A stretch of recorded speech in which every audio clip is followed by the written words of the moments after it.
तो एक दिन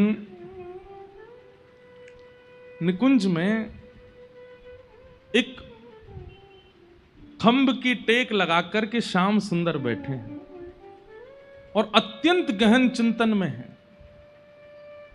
और मुखमंडल देखकर के पता चल रहा है कि बहुत चिंतित हैं। तभी श्री प्रिया जी का आगमन होता है और श्री प्रिया जी आकर के श्री चैतन्य श्री ठाकुर जी से कहती हैं, हे श्याम सुंदर, आपके मुखमंडल से ऐसा पता लग रहा है कि आप कोई गहन चिंतन में हैं, किसी अंतरंग विचार में हैं। कहाँ बात है, कहाँ सोच रहे हो? ठाकुर जी बोले, ना श्री जी कछु बात ना, मैं तो ठीक हूं। हंसने लगे। तो जैसे कोई व्यक्ति चिंतित हंसता है ना, तो उसकी हंसी से पता चल रहा है चिंता में है, फिर भी हंस रहा है। किशोरी जी बोली, आपके हंसी से ही पता चल रही है कि चिंता में हो, जबरदस्ती हंस रहे हो। कहाँ बात है, मुझे बताओ।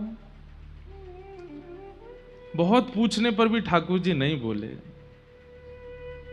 तो श्री जी ने हाथ पकड़ लिया, बोले मुझको बताओ, नहीं तो फिर देखियो मैं आज प्रसाद नहीं पाऊंगी, आज भोजन नहीं करूंगी।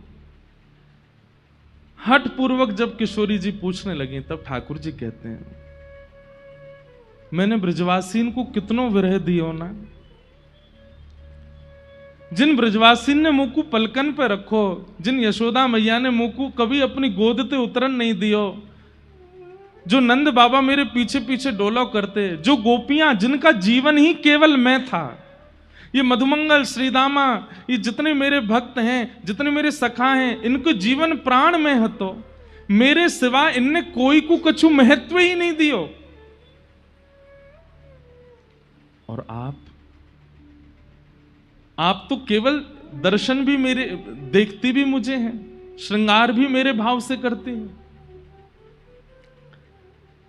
अन्न जल भी वो सेवन करती हैं जिसमें कहीं ना कहीं मेरा भाव विराजमान हो।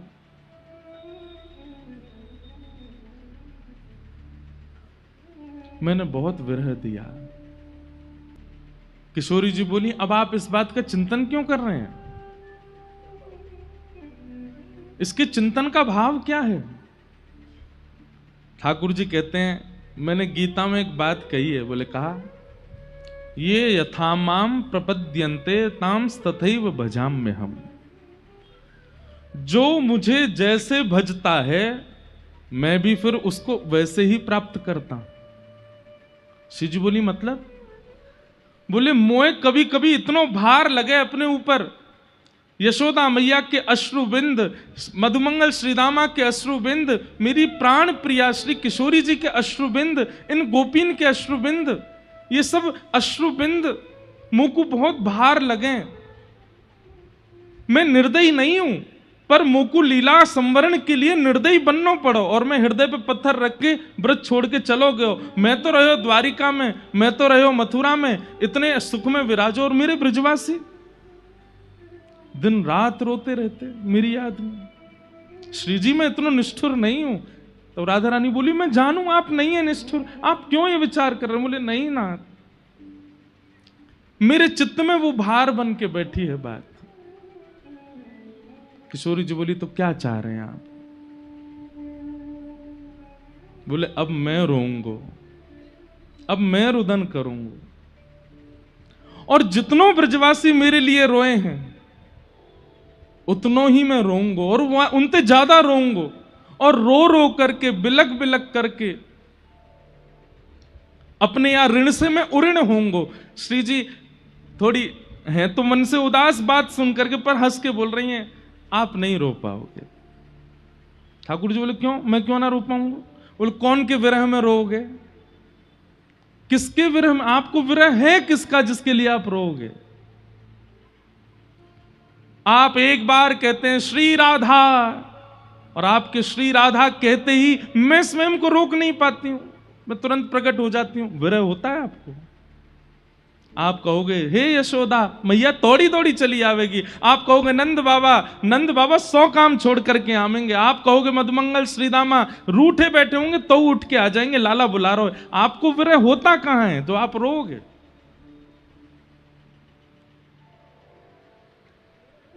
ठाकुर जी कहते हैं इसीलिए मैंने कुछ विचार किया है। बोले क्या?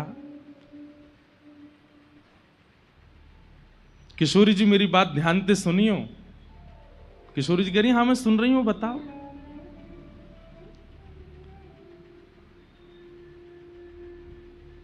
बोले मैं आपको देख सकूं, नंद बाबा को देख सकूं, यशोदा मैया को देख सकूं, ब्रजवासीन को देख सकूं, पर मैं खुद को ना देख सकूं। मैं आपको नाम गा सकूं पर मैं खुद को नाम ना गा सकूं, क्योंकि मैं स्वयं वही हूं। अगर मैं हूं मैं ही पर आपके भाव में परिवर्तित है जाऊं तो मैं अपनो नाम गा सकूं, खुद को पुकार सकूं, खुद को ध्यान कर सकूं, खुद के लिए रो सकूं। श्री जी बोली मतलब? बोले मेरी 3 इच्छाएं अधूरी रह गई हैं और उन इच्छाओं को मुझको पूरा करना है। कौन कौन सी इच्छा? सबसे पहली मेरी इच्छा है कि श्री राधा जी के चित्त में जो प्रेम है मेरे प्रति, वो प्रेम कैसा है उसका मुझे अनुभव करना है।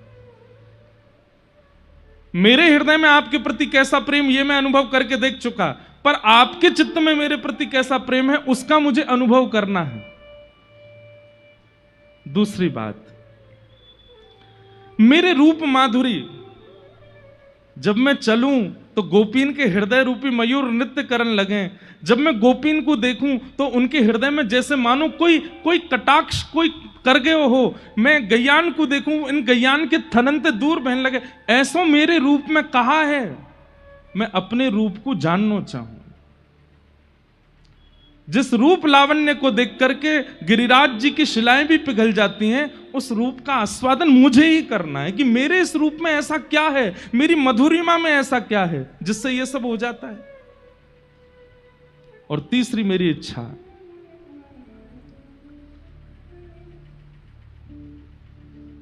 मेरी प्राप्ति होने पर मेरे प्रेमियों को किस सुख का अनुभव होता है वो सुख मुझे अनुभव करना है। और उसके लिए हे किशोरी जी आप कृपा करो। बोले क्या कृपा करें? बोले आप तन तो रहेगा कृष्ण का पर मन बना दो श्री राधा रानी का।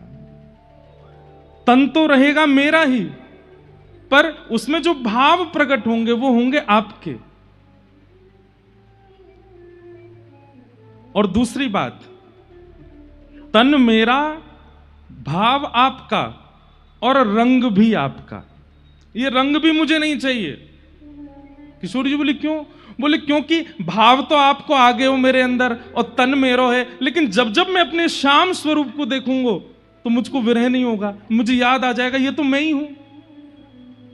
इसलिए तन भी आपका और मन भी आपका, मतलब तन मेरा पर रंग आपका और भाव आपका।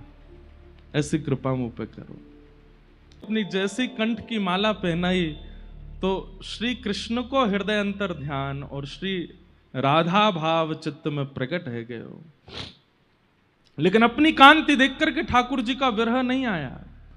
तब चरणों में निवेदन किया ये कांति भी छीन लीजिए। तब किशोरी जी ने अपनी चुनरी उतार करके जैसे ही ठाकुर जी को पहनाई तो कृष्ण गौर कर दीनो, श्याम गौर कर दीनो। जो श्याम सुंदर हैं वही गौर बन करके प्रकट हो गए और वही हैं श्री कृष्ण चैतन्य महाप्रभु, गौर हो गए। भाव भी किशोरी जी का है, कांति भी किशोरी जी की है और अब गुरु भी किशोरी जी हैं। गुरु भी किशोरी जी को माना। भीतर और बाहर दोनों से प्रेमी। और किसके प्रेमी? अपने ही प्रेमी बन गए ठाकुर जी। अपना आस्वादन करना चाहते हैं कि ऐसा क्या है मुझ में जिसके लिए इतने विभोर होते हैं सब, जिसके लिए किशोरी जी ने इतना विरह सहा। अब देखूंगा मैं कि मुझ में ऐसा क्या है जिसके लिए इतना भाव।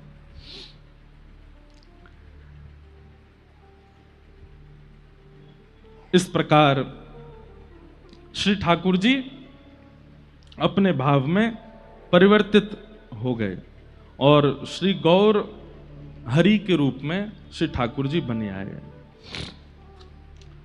ठाकुर जी को इसे विरह भाव में देख करके जितनी भी वहां पर अष्ट सखियां आदि थी वे सब, ठाकुर जी के सखा आदि भी, वे सब भी आ गए। बोले कि श्याम सुंदर यदि पृथ्वी पर जाएंगे तो हम भी जाएंगे इनके साथ, कौन संभालेगा?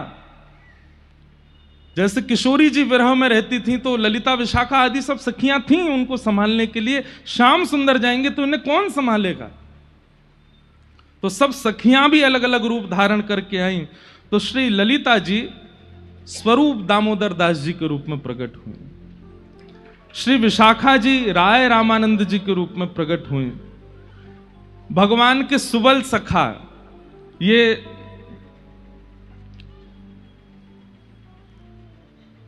गौरदास पंडित के रूप में प्रकट हुए, भगवान के सखा श्री दामा अभिराम ठाकुर जी के रूप में प्रकट हुए, और 8 मंजरियां वे अलग अलग 8 आचार्यों के रूप में प्रकट हुई, जिनमें किशोरी जी की जो रूप मंजरी हैं वही श्री रूप गोस्वामी के रूप में प्रकट हुए, जिन्होंने श्री गोविंद देव जी को विराजमान किया।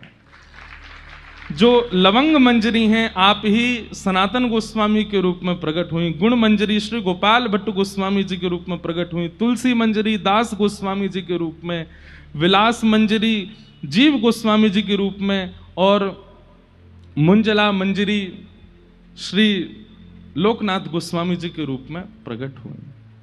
इस प्रकार आदि आदि ये सब किशोरी जी ने भेजे हैं कि जब कृष्ण चैतन्य बनकर के जाएंगे, ये गौर हरि बनकर के जाएंगे और विरह में जब व्याकुल होंगे कौन संभालेगा इनको? आप जाइए। और सब सखी सहचरी सबको भेजा है धराधाम पर, सब आए। अंग कांति और भाव कांति दोनों के मिश्रण से श्री गौर चैतन्य बन गए। अब ठाकुर जी तो चैतन्य भाव में आ गए, अब बस प्रतीक्षा है कि पृथ्वी पर कब आवे। तो एक आचार्य चरण हुए हमारे श्री माधवेंद्र पुरी दास, जिनके लिए एक बड़ी प्रसिद्ध कथा आप सब लोग सुनते हैं कि खीर चोरा गोपीनाथ, जिन्होंने खीर चुरा करके अपने गोजा में धर ली थी, ऐसे श्री माधवेंद्र पुरी दास, उनके एक शिष्य हैं श्री अद्वैताचार्य जी। श्री अद्वैताचार्य जी को यह बात पता चली कि श्री ठाकुर जी कृष्ण चैतन्य के रूप में प्रकट होने वाले हैं, लेकिन कब होंगे? विचार कीजिए। श्री अद्वैताचार्य जी गंगा के तट पर शालिग्राम भगवान की सेवा करते हैं और 1 लाख तुलसी रोज चढ़ाते हैं, और 1 लक्ष तुलसी अर्पण करने का एक ही भाव रहता उनके चित्त में, क्या? मेरे गौर हरि कब आएंगे, मेरे श्याम सुंदर कब आएंगे, मेरे प्राणनाथ कब आएंगे? आप जल्दी कृपा करो कि वे अवतरित हों इस धरती पर। जो पाप बढ़ रहा है और जो भाव नष्ट हो रहे हैं लोगों के, उसके प्रादुर्भाव के लिए वे जल्दी प्रकट हों। इसलिए 1 लक्ष तुलसी नित्य चढ़ाते थे और नित्य चढ़ा करके श्री गंगा जी में प्रवाहित कर देते थे कि हे श्री गंगा जी, आप जाकर के सागर में मिलना और सागर से जाकर के श्रीमन नारायण के चरणों में इन तुलसियों को पहुंचा देना और उनसे कहना कि मैं प्रतीक्षा कर रहा हूं, वो कब आएंगे पृथ्वी पर। आपके साथ में श्री हरिदास ठाकुर रहते थे, वे भी इनकी सहभागिता में व्यक्त होते थे, सेवा में रहते थे। कहते हैं श्री अद्वैताचार्य जी इतनी तीव्र वेदना से पुकारते थे कि कभी कभी गोलोक धाम में बैठे बैठे प्रिया प्रियतम का सिंहासन हिलने लग जाता था। तो किशोरी जी कहती थी अंदर ऐसा लगे कभी कभी कि जैसे गोलोक में भी कभी कभी भूकंप सो आवे। पृथ्वी पे तो भूकंप सुनो है, पर जा गोलोक में भूकंप आ जाए। ठाकुर जी कहे हे श्यामा जी, आप बड़ी भोरी हो, या गोलोक धाम में कभी भूकंप ना आयो करे? तो बोले ये तो एक मेरो परम भक्त अद्वैताचार्य पुकार रहे हो है, और वो पुकार करके निवेदन कर रहे है कि गौर हरि पधारो, हे कृष्ण चैतन्य पधारो, मुझको बुलाए रहे हो है। और वाकई विरह वेदना, वाकई जो स्वर हैं वो इतने तीव्र हैं कि गोलोक धाम में भूकंप का अनुभव होने लग जाता है। सोचिए, हम पुकारते कहां हैं ठाकुर जी को? अगर पुकार है जाए तो ठाकुर जिस गोलोक धाम को ब्रह्मा जी भी नहीं प्रलयकालीन भाव से स्थगित कर सकते, वो भक्त की वेदन स्वर से भूकंप आ जाता है वहां पर। ठाकुर जी कह रहे हैं, अरे जे तो मेरो परम भागवत अद्वैत आचार्य मुझ को पुकार रहे हो है। किशोरी जी बोली, या कि विरह वेदना में देख नहीं पा रही हूं, आप कृपा करो। और कृपा करके अब अवतार ग्रहण करो। किशोर ठाकुर जी बोले, बस चिंता नहीं करो, बस बहुत जल्दी समय आवेगो और मैं जाऊंगा और जाय करके सबन पर अनुग्रह करूंगा, कृपा करूंगा। बंगाल प्रांत में एक स्थान है जिसका नाम है नवद्वीप। और नवद्वीप में श्री उपेंद्र मिश्र नाम के एक ब्राह्मण हैं, और उपेंद्र मिश्र ब्राह्मण के यहां पर श्री जगन्नाथ मिश्र जी का जन्म हुआ है। और श्री जगन्नाथ मिश्र जी का ब्याह सची माता जी के साथ में हुआ। चैतन्य महाप्रभु की माता जी को नाम सची मैया, और श्री जगन्नाथ मिश्र जी उनके पिताजी। कह में कि ये दोनों कौन है? बोले ये नंद यशोदा के अवतार हैं। श्री नंद बाबा ही श्री जगन्नाथ मिश्र जी के रूप में आए हैं, और श्री यशोदा मैया ही सची मैया के रूप में पधारी। गौर देश बंगाल में आपको प्रादुर्भाव है। आपके एक पुत्र हुए जिनका नाम हुआ श्री विश्वरूप जी, और ये विश्वरूप जी ही श्री बलराम जी के अवतार हैं। बलराम जी के दो अवतार हुए हैं, श्री नित्यानंद महाप्रभु जी के रूप में और श्री विश्वरूप जी के रूप में। आप भी उस विरह की वेदना का अनुभव करने के लिए पधारे हैं। जब बलराम जी को पता चली कि लाला जा रहे हो पृथ्वी पे, तो श्री नित्यानंद महाप्रभु के रूप में वे भी पधारे, और श्री विश्वरूप जी के रूप में। फिर कथा आती, कल के प्रसंग में आएगा कि विश्वरूप जी और नित्यानंद जी जब दोनों मिले तो श्री विश्वरूप जी नित्यानंद जी में ही विराजमान हो गए, ज्योति रूप एक हो गए, और श्री बलराम जी के रूप में श्री नित्यानंद महाप्रभु हो गए। तो सची माता के यहां एक लाला ने जन्म लियो, जिनको नाम है श्री विश्वरूप जी, जो कि श्री बलराम जी के अवतार हैं। ध्यान से सुनिएगा। बलराम जी के आगमन के बाद, विश्वरूप जी के प्रादुर्भाव के बाद, सची मैया के 8 बार गर्भ धारण हुआ, पर 8वां बार गर्भपात हो गया। बालक ठहरते नहीं है गर्भ में, जिस कारण से सची मैया इतनी चिंतित रहती हैं। इनके सेवा में श्री दामोदर भगवान जी थे, ये उनकी खूब सेवा करती, आराधना करती, इत्र लगाती, माला पहनाती, तुलसी पधराती और चरणन में बारंबार निवेदन करती। मुझ को बहुत डर लगे, मुझ को बहुत पीड़ा होवे। अब जैसे कई माताओं को ऐसे भावना का अनुभव हो जाता है, भगवान करे किसी को ना हो, पर ऐसी क्रिया जिन माताओं के साथ हो जाती है ना, वो बहुत डरने लगती हैं फिर कि हमसे कोई अपराध ना बन जाए, हमारे किसी अपराध का हमको ये फल मिल रहा है, या हमारे द्वारा कोई गलती ना हो जाए। ऐसे सच्ची मैया बड़ी सावधानी रखती हैं और बड़ी सावधानी से अपना जीवन यापन करती हैं कि कोई अपराध ना बन जाए।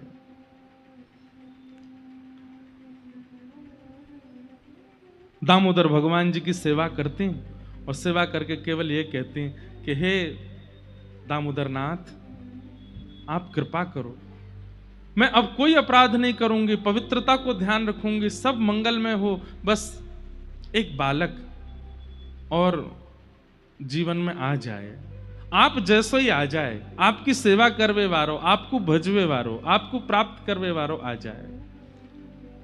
शुद्ध विचार और शुद्ध मनस्थिति ही ठाकुर जी को आगमन कराती है। हमारी विचारधाराओं में कहीं ना कहीं, हमारे आचरण में कहीं ना कहीं, हमारे भाव में कहीं किंचित कोई दोष रह जाता है, ठाकुर जी आते आते रुक जाते हैं। आप कहेंगे तो फिर आप ये क्यों कहते हैं कि ठाकुर जी भक्तवत्सल हैं, ठाकुर जी करुणा सिंधु हैं, वो दोष विचार नहीं करते?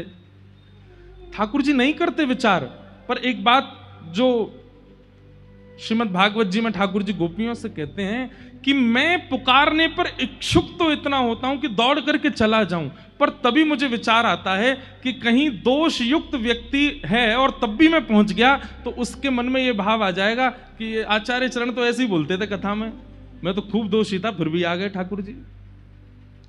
आचार्यों की वाणी कहीं मिथ्या ना हो जाए और कहीं उसके मन में ये भावना ना आ जाए कि दोष रहे आवे तो भी ठाकुर जी आ ही जाते हैं, और कहीं उसकी प्रेरणा से और लोग भी दोष युक्त ना रह जाएं। समझ रहे हैं ना बात? इसलिए ठाकुर जी किंचित भाव के दोषों को देख लेते हैं कि कहीं विचार और भावों में तो दोष नहीं है, और विचार और भावों में अन्य अन्य दोष आ भी जाएं तो भी ठाकुर जी आ जाते हैं, पर कहीं मात्सर्य दोष आ जाता है, ईर्ष्या का दोष। एक बात हमारी लिख लीजिएगा कंठीबद्ध होकर के, ईर्ष्या का दोष यदि चित्त में है तो कितनों नाम जप कर लो, कितनों भजन कर लो, कितनों तिलक लगा लो, कितनों गुरु जी के चरण धो धो के पी लो, नहीं मिलेंगे ठाकुर जी। ईर्ष्या दोष ठाकुर जी को प्रिय नहीं है बिल्कुल भी। काम दोष है तो भी ठाकुर जी मिल जाएंगे, क्रोध दोष है तो भी मिल जाएंगे, अन्य अन्य दोषों से युक्त हैं तो भी ठाकुर जी अनुग्रह कर देंगे, पर ईर्ष्या दोष पे नहीं।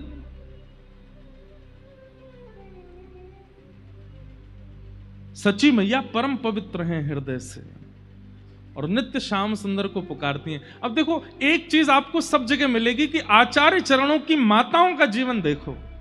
अब इसमें वुमेन एम्पावरमेंट वाले हमको कहीं घसीट नहीं लें, और पिता को कुछ नहीं करना है, सब हमें ही करना है। आप इस बात को ऐसे क्यों ले जाते हैं? पिता के अथक प्रयास से कुछ नहीं होने वाला, बेटा केवल खाएगा पिएगा सोएगा, पर उसके भीतर अंतरंग का जो निर्माण है वो तो मां के स्वभाव से ही होगा।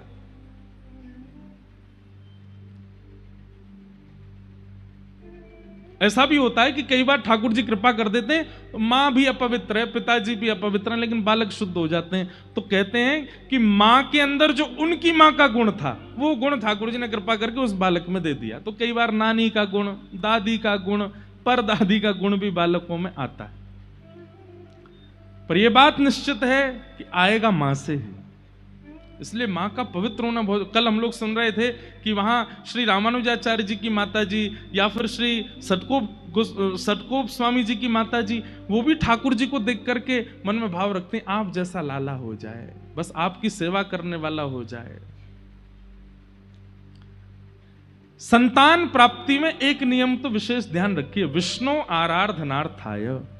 हे गोविंद देव जी एक लाला दे दो, काय बात को चाहिए, धन वृद्धि करे, बिजनेस बढ़ावे, खूब सारो धन कमा के नहीं, नित्य आपकी सेवा करे, संतन की सेवा करे, भक्तन की सेवा करे, वृंदावन की सेवा करे, गौ आराधना करे, इन भावन से युक्त एक संतान दे दो। देखियो गोविंद देव जी संतान नहीं देंगे, खुद आ जाएंगे, बोले ये सब तो मैं करूंगा। हम मांगते क्या हैं? धन वर्धन करने वाला हो, व्यापार वर्धन करने वाला हो, वंश वर्धन करने वाला हो, तो फिर ठाकुर जी काने लूले नहीं भेज दें, ले ये नहीं दे, यही करेंगे वंशवर्धन।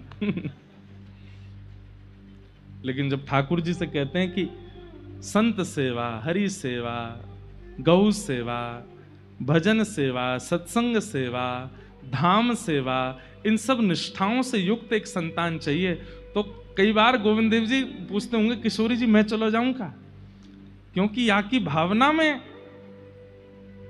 भक्ति है, संतान की कामना भी किसी और कामना से, इस भाव से तो ठाकुर जी का मन होने लगता है कि मैं संतान बन के आ जाता हूं, ये मोह तो बढ़िया कोई ना कर सके। सच्ची मैया का चित्त बहुत पवित्र है, और दामोदर भगवान से केवल कहती हैं, और किसी कामना के लिए पुत्र की याचना नहीं कि वो हमारा संस्कार करे या हमारे वंश का वर्धन करे या आदि आदि सब क्रियाओं को क्रियान्वित करे, केवल एक कामना से पुत्र चाहिए, आपका भजन करे, आपको ध्याए, आपको याद करे, आपकी सेवा करे, बस। ये भावना पहुंच गई ठाकुर जी तक, और तभी किशोरी जी को ठाकुर जी कहते हैं मुंह को तो मिल गई मेरी मैया। बोले कौन? बोले सच्ची मैया, नवद्वीप में गंगा के तट पे अपने दामोदर भगवान से यूं कह रही हैं कि आपको भजवे वारो, और मैं यही भाव से तो जानो चाहूं कि मैं खुद को भजूं, देखूं तो सही मेरे भजन में है का। मुंह को तो मेरी मैया मिल गई। किशोरी जी ने दृष्टि करके देखा, हाँ श्याम सुंदर, ये यशोदा मैया ही हैं, वही अवतार धारण करके गई हैं। और श्री जगन्नाथ मिश्र जी ये साक्षात नंद बाबा हैं। और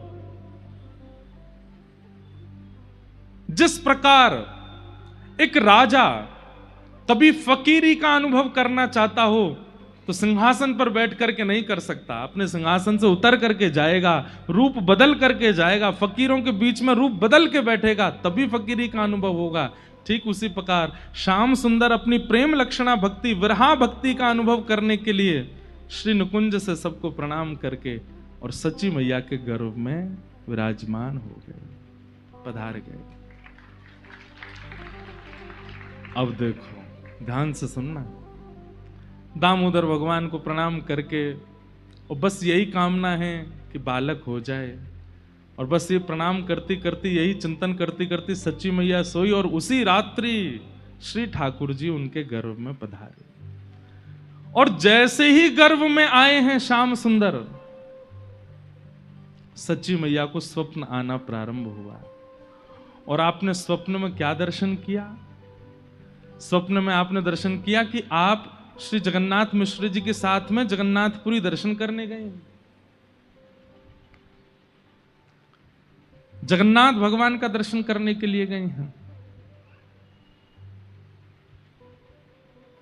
गरुण स्तंभ के पास में सिंह द्वार से भीतर प्रवेश कर रहे हैं। एक एक भाव सच्ची मैया को दर्शन हो रहे हैं।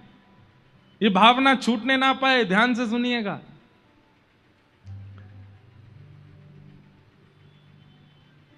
सच्ची मैया को स्वप्न दिखता है कि जगन्नाथ मिश्र जी उनको जगन्नाथपुरी की यात्रा पर ले गए हैं।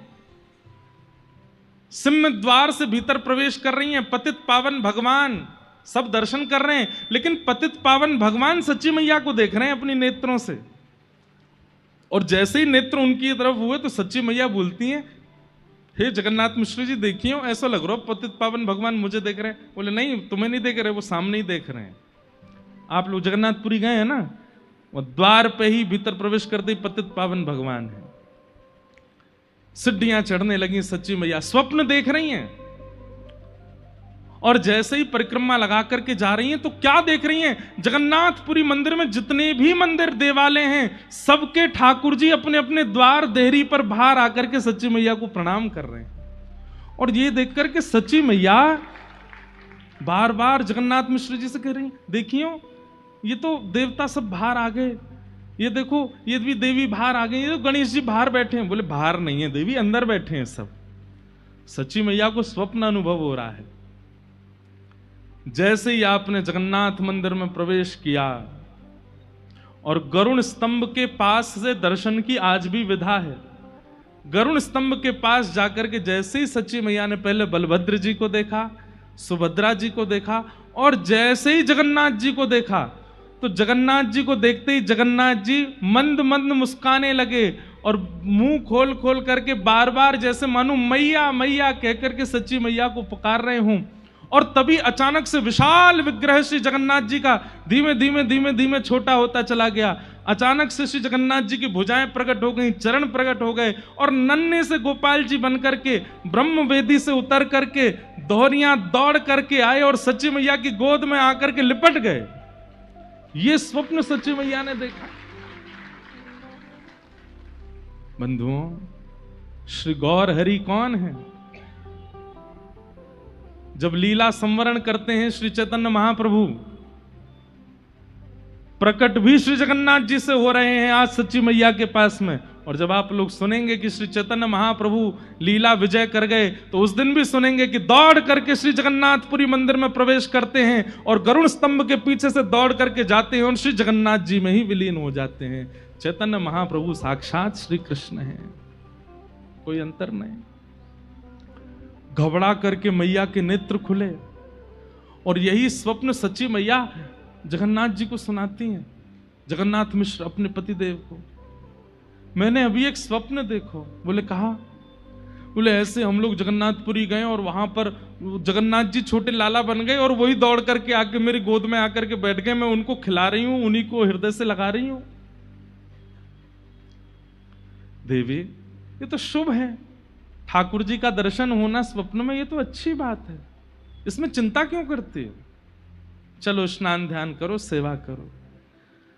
सच्ची मैया स्नान ध्यान कर रही है, लेकिन चिंतन में वही चल रहा है कि जगन्नाथ जी, अच्छा स्नान करके आप जैसे ही बाहर आई तो आपके श्री अंग में वो लक्षण प्रकट होने लगे जो एक गर्भवती माता के होते हैं। आपको पीड़ा जैसी होने लगी, वमन की सी स्थिति बनने लगी, तो आपने जाकर के श्री जगन्नाथ मिश्र जी से कहा कि नहीं, थोड़ा दाई माँ को बुलाओ ना, मुझे कुछ अनुभव हो रहा है।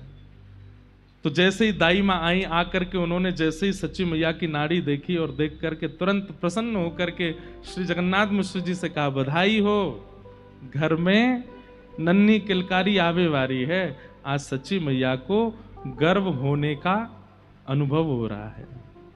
उसी रात में स्वप्न हुआ, मतलब स्वप्न के द्वारा ही श्री जगन्नाथ जी गर्भ में पधार गए हैं सच्ची मैया के। अब तो स्थिति ये कि सच्ची मैया को खूब सारे अनुभव होने लगे। कभी कभी क्या अनुभव होता है, सुबह उठती हैं और जैसे ही आंगन में देखती हैं तो खूब सारे सुगंधित पुष्प चारों ओर पड़े हैं। सच्ची मैया आकाश की ओर देखती हैं और जैसे तेज धूप उनको लगती है और जैसे वो ऐसे करती, इतने में ही एक बादल आता है और ऊपर आकर के छतरी बनकर के सच्ची मैया के घूमने लगता है। जहां जहां जाती है वो बादल ऊपर ही डोलता है। ये सब अनुभव होने लगे। आप जैसे ही सूर्य नारायण को अर्घ देने जाती हैं, इतने में क्या देखती हैं कि सूर्य के नेत्र प्रकट हो गए, सूर्य की मुस्कान आ गई और सूर्य देव प्रणाम कर रहे हैं, सच्ची मैया को वंदन कर रहे हैं। आप जब गौशाला में जाती हैं तो सारी गाय रम्माना बंद कर देती हैं और सच्ची मैया को देख करके नेत्रों से अश्रुपात करने लगती हैं। क्यों? क्योंकि सबको पता है कि गर्भ में कौन है। इस प्रकार के अनुभव आपको होने लगे। कभी बालक के चरणों के चिन्ह दिखाई देने लगते हैं, कभी सूर्य चंद्र के प्रणाम की भावना आपके चित्त में आने लगती है, कभी बादल छतरी बनकर के घूमने लगते हैं। आप जाकर के श्री जगन्नाथ मिश्र जी से कहती हैं, ये सब अनुभव मुझे हो रहे हैं, तो इन अनुभवों से तुम कहीं व्यथित तो नहीं हो रही हो? सच्ची मैया कितनी व्यथित तो नहीं, पर चित्त में आनंद हो रहा है। देवी तुमको चाहती हो, देखो गर्भ में बालक है, तुम्हें बहुत सावधानी रखनी है, पहले ही 8 बार गर्भपात हो चुका है, अब नहीं होना चाहिए, बहुत तुमको चाहती हो तो मैं वो व्यवस्था कर दूं। सच्ची मैया बोले, एक काम कर दीजिए। बोले क्या? अखंड संकीर्तन बैठवा दीजिए घर पे, दिन रात मेरे कानों में केवल हरिनाम चलता रहे। आहा, अभी मां को 1 महीना ही हुआ है गर्भ धारण किए और श्री घर में अखंड संकीर्तन बैठ गया। दिन भर कीर्तन होता है, रात भर कीर्तन होता है। चलती फिरती उठती बैठती मां के कानों में केवल और केवल श्री प्रिया प्रियतम का नाम गूंजता रहता है।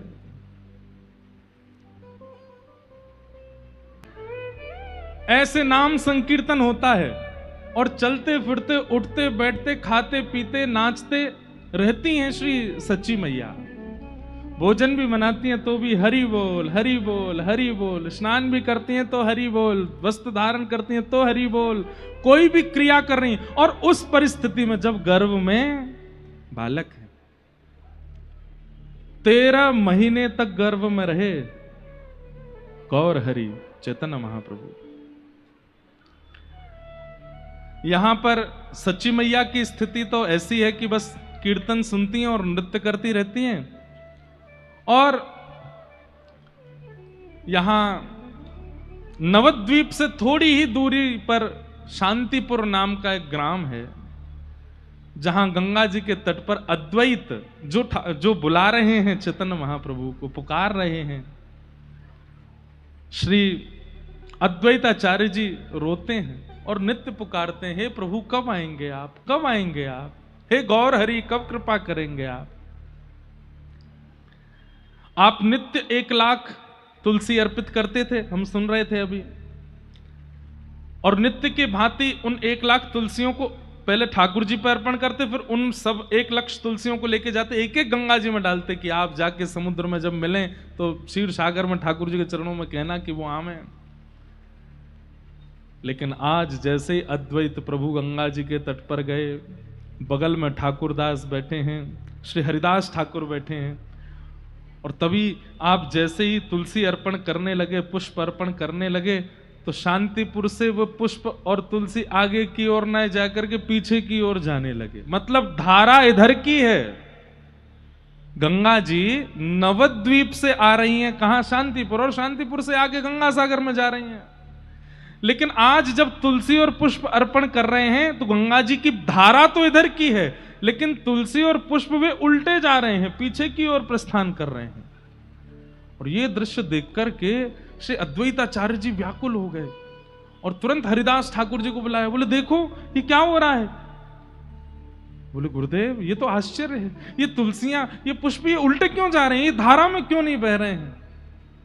तुरंत अद्वैताचार्य जी व्याकुल हो गए और तुलसी और पुष्प जिस प्रवाह में जा रहे हैं, आप भी कूदते फांदते अपनी भुजा उठा करके उन्हीं पुष्प और तुलसियों के पीछे पीछे दौड़ने लगे।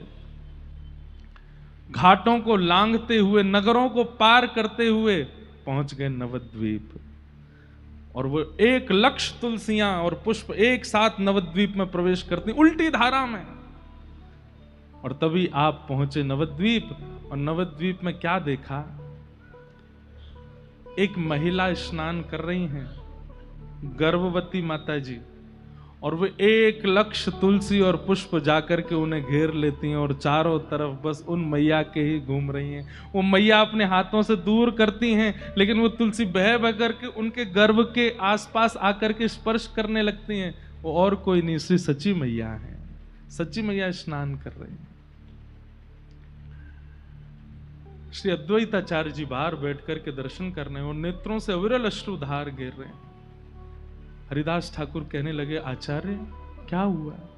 बोले मेरे प्रभु आ गए, मेरे आचार्य आ गए, श्री कृष्ण आ गए, मेरे महाप्रभु आने वाले हैं। बस देखो मेरे द्वारा अर्पित की गई तुलसियां ये मैया को घेर करके सब उनको अर्पित हो रही है।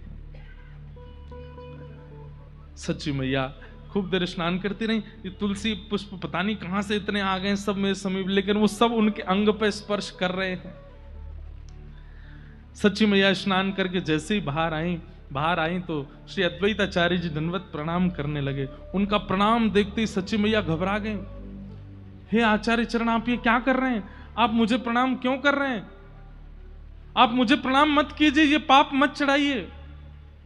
हरिदास ठाकुर जी भी प्रणाम करने, आप दोनों से मेरा वंदन है, आप हम इस योग्य नहीं कि आप हमको प्रणाम करें, हमें आपको प्रणाम करना चाहिए, आप हमें प्रणाम मत कीजिए। हे आचार्य चरण, थोड़ा ध्यान रखिए, मुझे पाप नहीं चढ़ाना है अपने ऊपर। मैं पहले ही 8 बार पीड़ा सहन कर चुकी हूं गर्भपात की, इस बार मुझे पीड़ा नहीं सहनी है। आचार्य चरण आप बहुत महान हैं, आप मुझे प्रणाम मत कीजिए। अद्वैताचार्य जी प्रणाम करके जब उठे हैं तो नेत्र लाल पड़े हैं, मुखमंडल पर प्रसन्नता है, मुस्कान है, और नेत्रों से अविरल अश्रुधार गिर रही है। सच्ची मैया तो उनके रूप को देख करके घबरा गई कि मुझसे कोई अपराध बन गया, ये क्या हो गया, ये मुझे प्रणाम कर क्यों रहे हैं? दौड़ करके सच्ची मैया अपने घर भागी, इतनी भयभीत हो गई, इतनी घबरा गई, बार बार अपने गर्भ का स्पर्श करें कि कुछ हो ना जाए। एक श्रेष्ठ आचार्य चरण ने मुझको प्रणाम कर लिया। आपने जाकर के तुरंत जगन्नाथ मिश्र जी से कहा कि देखिए ना, घाट पर एक महापुरुष मुझे प्रणाम कर रहे थे। यहां जगन्नाथ मिश्र जी रोज ही सुनते हैं, कभी इनको लगता है कि इनको सूर्य प्रणाम कर रहा है, कभी इनको लगता है इनको चंद्रमा प्रणाम करने, कभी इनको लगता है कभी इनको लगता है कि गैया इनको प्रणाम कर रही है। रोज ही कुछ ना कुछ भाव है। देवी पता नहीं, हमें तो लगता है कि कौन आए हैं गर्भ में कि सब तुमको प्रणाम करते से ही दिखते हैं।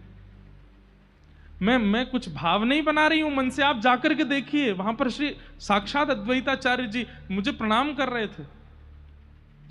जगन्नाथ मिश्र जी गए और देखा तो अब भी भाव निमग्न हाथ जोड़ करके बस नेत्रों से अश्रु बहा रहे हैं। मेरे प्रभु आ गए, मेरे प्राणनाथ आ गए, मेरे जीवन धन आ गए।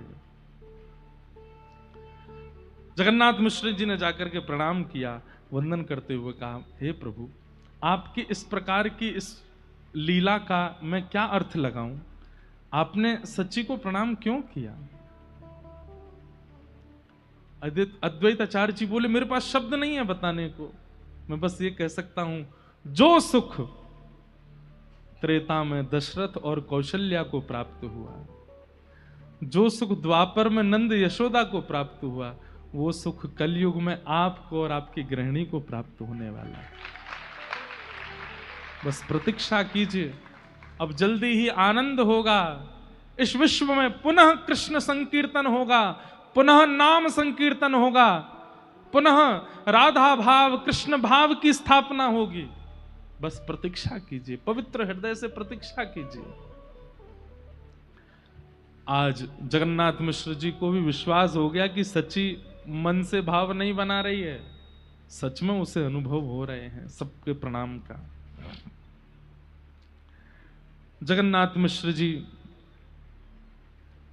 वापस आए, सच्ची मैया ने पूछा, बोले नहीं कुछ नहीं, बस ऐसे प्रणाम कर रहे थे, आपको सौभाग्यवती नारी जान के, आपके गर्भ का बालक भक्त हो इसलिए प्रणाम कर रहे थे। 12 महीने बीत गए, अभी तक बालक का जन्म नहीं हुआ। सच्ची मैया ने घबरा करके तुरंत कहा, बोले कि आप किसी ज्योतिषी को बुलाइए, कोई पंडितानी बुलाओ, कोई भैया कोई पंडित जी आए देखें। 9 महीने में गर्भ बालक जन्म लेता है, 12 महीने बीत गए, अभी तक बालक का जन्म नहीं हुआ, कहीं कोई दिक्कत तो नहीं है, आप दिखवाइए ना। वो किस पंडित को बुलाए? बोले हमारे पिताजी श्री नीलांबर चक्रवर्ती जी बहुत बड़े विद्वान हैं, उनको बुलाओ। तो सच्ची मैया के पिताजी ज्योतिषाचार्य हैं, उनको बुलाया गया। वे आए, आकर के कहा, बिटिया क्या बात है? बोले कि पिताजी 12 महीने हो गए गर्भ को, अभी तक जन्म नहीं हुआ और मुझे प्रसव पीड़ा भी नहीं हो रही है, मैं बहुत चिंतित हूं कि कहीं बालक सुरक्षित तो है ना, आप मेरा हस्तकमल देख करके बताइए ना।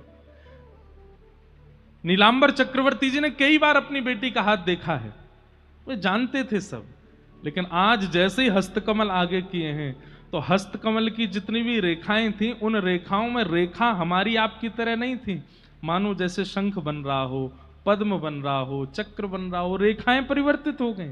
और उन चक्रों को, उन चिन्हों को देख करके जो ज्योतिष के बड़े बड़े पंडित जो ज्योतिष अध्ययन करते हैं, उन ज्योतिष अध्ययनों में जो सब सर्वश्रेष्ठ जिन आकृतियों को बताया गया, वो समस्त आकृतियां एक साथ किसी के हाथ में हो ही नहीं सकती हैं। लेकिन आज नीलांबर चक्रवर्ती जी अपनी पुत्री का हाथ देखते हैं, हाथ कांपने लगते हैं और कहते हैं, लाली ये तेरे हस्तरेखा परिवर्तित कैसे हो गई, ये सब कुछ इतना सुंदर कैसे हो गया? रुदन करने लगे और वे भी प्रणाम करने लगे। सच्ची मैया बोली, जगन्नाथ मिश्र जी देखो आज पिताजी भी प्रणाम कर रहे हैं, ये हो क्या रहा है? अरे ठाकुर जी आए हैं गर्भ में, सब प्रणाम करेंगे।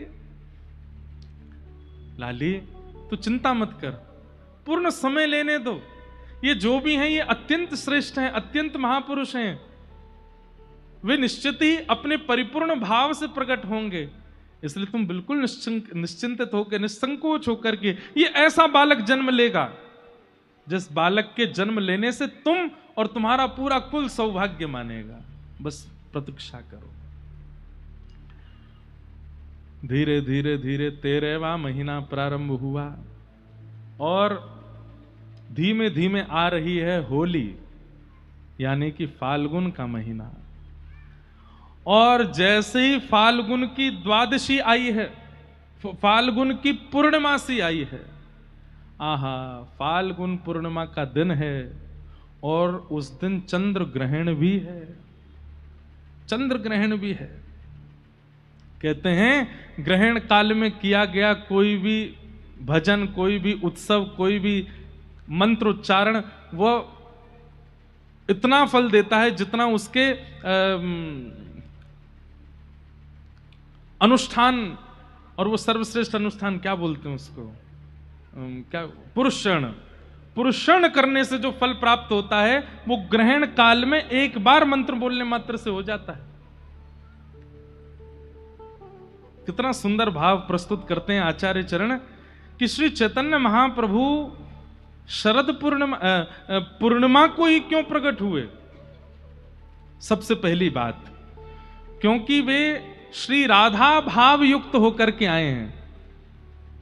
और पूर्णिमा ही वो रात्रि है जिस रात्रि में श्री ठाकुर जी गोपियों को और श्री किशोरी जी को रास का अनुभव कराते हैं। तो सबसे पहली बात पूर्णिमा चुनने का यह कारण है। दूसरी बात, ठाकुर जी प्रकट हुए जन्माष्टमी अष्टमी और श्री किशोरी जी प्रकट हुई राधाष्टमी। 8 और 8 दोनों एक हुए, कितने हुए? 16। और 16वें दिन आती है पूर्णिमा। यानी कि इस बात से प्रस्तावित हुआ कि ना तो ये केवल राधा है ना ये केवल कृष्ण है, ये राधा कृष्ण मिलित हैं, इसलिए पूर्णिमा को आ रहे हैं, पूर्णिमा को आ रहे हैं। पूर्णिमा, उसमें भी फाल्गुन महीना क्यों चुना? बोले भैया साल भर तो कन्हैया को रंग चढ़े सबन पे, ये एकमात्र होली है ज्यादा किशोरी जी को रंग चढ़े श्याम सुंदर पे। तो आज ठाकुर जी इस बात को प्रस्तुत करने के लिए कि मैं अपने वर्ण में नहीं आया हूं, किशोरी जी ने मुंह पर रंग डारो है अपनो, या हमारे श्री फाल्गुन पूर्णिमा के दिन गौर प्रकट हुए हैं। आज ठाकुर प्रकट होकर के चैतन्य महाप्रभु कह रहे मेरो वर्ण नहीं है, किशोरी जी ने रंग लगा के भेजो मुंह को, आज वे जीती है मैं हारो हूं, या हमारे पूर्णिमा को प्रकट भय। अच्छा एक बात और, पूर्णिमा पर श्री चैतन्य महाप्रभु प्रकट हुए। आप आचार्यों के जितने भी उत्सव देखेंगे या तो एकादशी को होते होंगे या द्वादशी को होते होंगे, ठाकुर जी के उत्सव देखोगे तो अष्टमी को होते होंगे, नवमी को होते होंगे। आचार्य उत्सव ज्यादातर एकादशी और द्वादशी, तिरोभाव और प्राकट्य दोनों, और ठाकुर जी को उत्सव अष्टमी और नवमी। लेकिन कुछ गिने चुने ही हैं जो पूर्णिमा को आए हैं, उनमें से पहले हैं श्री चैतन्य महाप्रभु और दूसरे बताएं श्री राधा रमण लाल प्रभु, वे भी पूर्णिमा को आए हैं, बुद्ध पूर्णिमा। और एक बात और बता दें, और एक आपकी राजस्थान की लाली कौन? मीराबाई, शरद पूर्णिमा को। मतलब एक बात तो स्पष्ट हो जाएगी, प्रेम रस से युक्त जितने भी आए हैं पृथ्वी पर वो पूर्णिमा को ही आए हैं, पूर्णिमा को ही प्रकट हुए हैं। चाहे वो भगवान हो राधा रमन लाल, चाहे वो भक्त हो, प्रेमी जितने भी भाई, ऐसा नहीं है कि आप एकादशी वालों को कुछ नहीं समझो, अष्टमी नवमी वालों को कुछ नहीं समझो, पर हां पूर्णिमा के दिन तो एक बार से ये कहते हैं तो अत्यंत प्रेम युक्त होकर के आए हैं सब पूर्णिमा को पधारे। तो फाल्गुन की पूर्णिमा को ग्रहण लगने वाला है, संध्या के यही समय हुआ है जिस समय पर अभी हम बैठे हैं, लगभग 6:30-7 बजे के बीच का समय है। ग्रहण लगने वाला, ग्रहण से पहले सूतक होता है और सूतक के बाद जैसे ही ग्रहण लगता है तुरंत सब आचार्य चरण जाते हैं, स्नान करके और नदी के तट पर बैठ करके अपने अपने नाम जप आदि में लग जाते हैं। सच्ची मैया का घर बिल्कुल गंगा जी के तट पे है और पूरा दिन व्यतीत हो गया। जैसे ही सूर्य अस्ताचल को गए हैं, चंद्रमा प्रकट होने वाले हैं, ना तो अब देखो राम जी आए तो पक्षधर हो गए, सूर्य को ही सारा मौका दिया, ठाकुर जी आए तो पक्षधर हो गए, चंद्रमा को ही मौका दिया, लेकिन एक तो हमारी श्री बरसाने वाली वृंदावनेश्वरी राधा रानी, इनने दोनों उनको मौका दिया। सुबह सुबह होती हैं जब ब्रह्म मुहूर्त सूर्य उदयमान हो रहे हैं। और एक श्री चैतन्य महाप्रभु ये भी ऐसे काल में हुए कि सूर्य चंद्र दोनों आकाश में, सूर्य अस्ताचल को जा रहे हैं, चंद्र उदित हो रहे हैं। बड़े बड़े ऋषि, बड़े बड़े महातपी, बड़े बड़े योगी, बड़े बड़े ध्यानी, बड़े बड़े नाम जापक सब आ गए गंगा के तट पर और सब ने जैसे ही देखा ग्रहण शुरू होने वाला, उसी समय डुबकी लगा लगा करके सब अपने अपने पुरुष चरण में बैठ गए हैं। और ठीक उसी काल में, उसी नक्षत्र में, यहां बाहर सब चारों ओर से सच्ची मैया का घर घिरा हुआ है नाम जापकों से, और उसी काल में श्री सच्ची मैया के गर्भ से साक्षात राधा भाव विहित साक्षात कृष्ण तन श्री चैतन्य महाप्रभु का प्रादुर्भाव हुआ है। बोलो आचार्य चरण की, श्री महाप्रभु कृष्ण चैतन्य की जय जय श्री राम। निताई गौर हरि, निताई गौर हरि, निताई गौर हरि।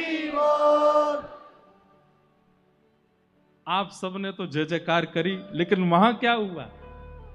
जैसे ही ग्रहण लगा है और जितने ही आचार्य सब बाहर बैठे हैं अपनी अपनी मालाएं लेकर के, कोई देवी का ध्यान धर रहा है, कोई शंकर जी का ध्यान धर रहा है, कोई नारायण का ध्यान धर रहे हैं, कोई किसी का ध्यान धर रहे हैं, अपने अपने इष्टों का ध्यान धरने के लिए बैठे हैं। ग्रहण शुरू होते ही यहां पर चैतन्य महाप्रभु प्रकट हुए हैं। सच्ची मैया के गर्भ से प्रकट होते ही यहां तो प्रकट हुए ही, जितने भी बाहर बैठे थे उन सबके नाम में जो जो उनके इष्ट हैं वो प्रकट होने लगे। शंकर जी प्रकट हो गए, देवी प्रकट हो गई, नारायण प्रकट हो गए, लक्ष्मी प्रकट हो गई। मानो जीवन भर जितना भी उन्होंने जब तप किया सबका फल मिल गया। आज ठाकुर जी प्रकट होकर के दर्शन देने लगे। लेकिन थोड़ी ही देर में देवी अंतर ध्यान हो गई, महादेव अंतर ध्यान हो गए, ठाकुर जी अंतर ध्यान हो गए, नारायण अंतर ध्यान हो गए, और सबके नेत्रों में एक गौर प्रकट हो गए, साक्षात चैतन्य प्रकट हो गए। वही चैतन्य महाप्रभु सबके चित्त में दृष्टि गोचर होने लगे और सब आनंद करने लगे। दौड़ से दूर से दौड़े आ रहे हैं कौन? अद्वैताचार्य जी नगाड़े बजाते हुए, शंखनाद करते हुए, श्री हरिदास ठाकुर जी नृत्य करते हुए आ रहे हैं। सब आचार्य जहां जहां थे सब दौड़ दौड़ करके आए हैं और आकर के श्री सच्ची मैया के घर पधारे हैं। और तभी देखते हैं आज कृष्ण गौर बन करके आए हैं, सच्ची मैया की गोद में लेटे हैं, सुंदर आनंद हो रहा है। आहा। हमारे सरस निकुंज की एक विशेषता बताएं। यहां पर स्वयं आचार्यों ने प्रकट होकर के अपने उत्सव मनवाए हैं। जिस प्रकार रेवासा में आचार्यों ने प्रकट होकर के नाभा जी से अपने चरित्र लिखवाए हैं, ऐसे ही यहां के सरस कुंज में श्री सरस माधुरी जी के आज्ञा देकर के और आचार्य चरणों को आज्ञा देकर के सब आचार्यों ने अपने उत्सव मनवाए हैं। तभी चैतन्य महाप्रभु भी प्रकट हुए सरस निकुंज में और आचार्य चरण को आज्ञा करते हैं कि हमारे जन्म की बधाई भी गाइए, हमारे जन्म का उत्सव भी मनाइए। इसलिए सब आचार्यों के उत्सव सरस निकुंज में मनाए जाते हैं। उस दिन जब यहाँ जन्माष्टमी थी, अब भाई हम 2-3 बधाई गाएंगे, सब लोग गाइयो प्रेम से, हाँ, क्योंकि आज की बधाई में आप नहीं, श्री गोविंद देव जी भी झूमेंगे, आज की बधाई में गोपीनाथ जी भी झूमेंगे, आज की बधाई में सबरे जितने हमारे गौड़िया वैष्णव परंपरा के सब ठाकुर हैं सब झूमेंगे। क्यों? क्योंकि आज आचार्य चरण प्रकट भये हैं।